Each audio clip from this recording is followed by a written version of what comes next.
Hi guys, this is advocate Rukhsar Ahmed and welcome to my channel learn law. Friends, बहुत सारे लोग credit card use करते हैं, उसे शॉपिंग कर ली।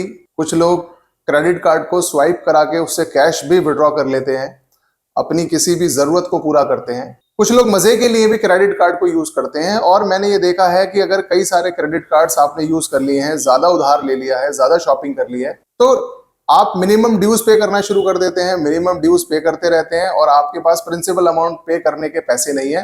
और कुछ दिनों बाद जब आप मिनिमम ड्यूज पे करते करते थक जाते हैं, तो आखिर में होता यह है कि आप 2 क्रेडिट कार्ड का मिनिमम ड्यूज पे करते हैं और 2 का डिफॉल्ट कर देते हैं। मेरे बहुत सारे क्लाइंट्स ने मुझसे ये सवाल पूछा कि सर, हम 5 क्रेडिट कार्ड यूज कर रहे हैं, किसी से हमने 1 लाख लिया, 2 लाख लिया, 3 लाख लिया, 5 लाख लिया।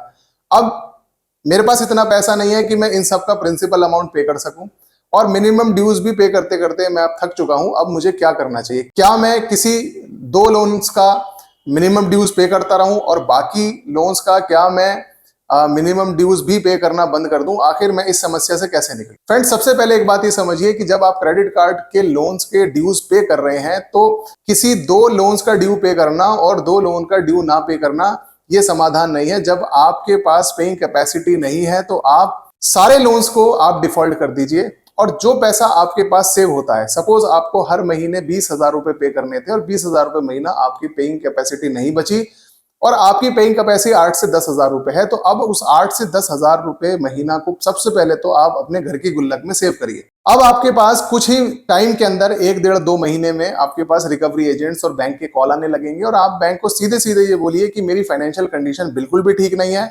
मैं आपका एक बोनाफाइड अकाउंट होल्डर हूं, मेरी एक बहुत अच्छी हिस्ट्री रही है जिसके बेसिस पर मुझे आपने क्रेडिट कार्ड इशू किया, लेकिन due to my financial crisis मैं अब आपको ना तो मिनिमम ड्यूज पे कर पा रहा हूं, ना मैं प्रिंसिपल अमाउंट पे कर पा रहा हूं। बैंक आपके ऊपर प्रेशर बनाएगा कि नहीं सर, आप थोड़ा सा पे कर दीजिए, 1 महीने के लिए पे कर दो, बाद में हम देख लेंगे। वो किसी भी तरह से वो चाहेंगे कि आपसे थोड़ा बहुत पैसा ले लें, लेकिन ये याद रखिए कि अब आपको थोड़ा बहुत पैसा या मिनिमम ड्यूज के नाम पे या इंटरेस्ट के नाम पर आपको बैंक को पैसा नहीं देना है। इस तरह से आपके 2 महीने, 4 महीने, 6 महीने खींचने हैं, और इस बीच में आपके ऊपर रिकवरी एजेंट्स का भी प्रेशर, ध्यान रखिए, बनता रहेगा।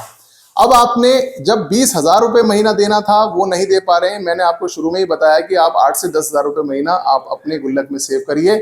जैसे ही आपके पास इतना अमाउंट हो जाए कि एक क्रेडिट कार्ड जिसका अमाउंट 1 लाख रुपए था, उसका अगर आपके पास 50% हो जाए, तो उस वाले बैंक से अब आप नेगोशिएशन शुरू कर दीजिए और उनसे कहिए कि मैं इस लोन को सेटल करना चाहता हूं। बैंक को भी जब लगेगा कि भाई ये पैसे नहीं दे रहा है, प्रिंसिपल भी नहीं दे रहा है, इंटरेस्ट भी नहीं दे रहा है, तो बैंक भी फिर आपको एक वेव ऑफ दे देती है। 30, 40, 50%, और कुछ क्लाइंट्स को 60% का भी वेव ऑफ मिल जाता है।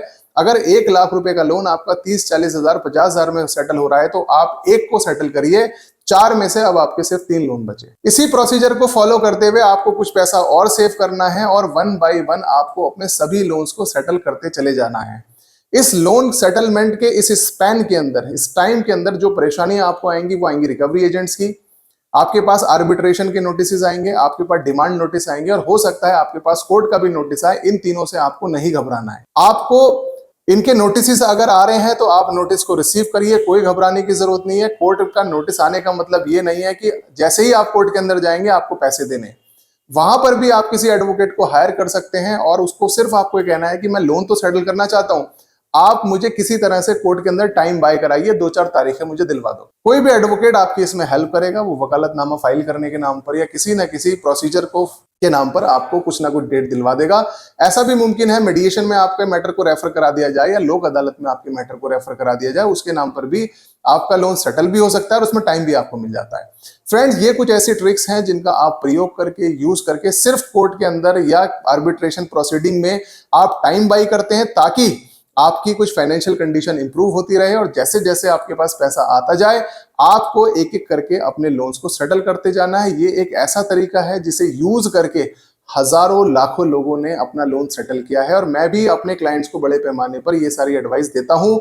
आपको ये बताने का रीजन ये है कि ताकि वो लोग जिनके पास अभी तक ये गाइडेंस नहीं पहुंची है, वो भी अपने लोन्स को सेटल करें, किसी भी तरह के डिप्रेशन में न जाएं, लोन के नाम पर वो आत्महत्या ना करें।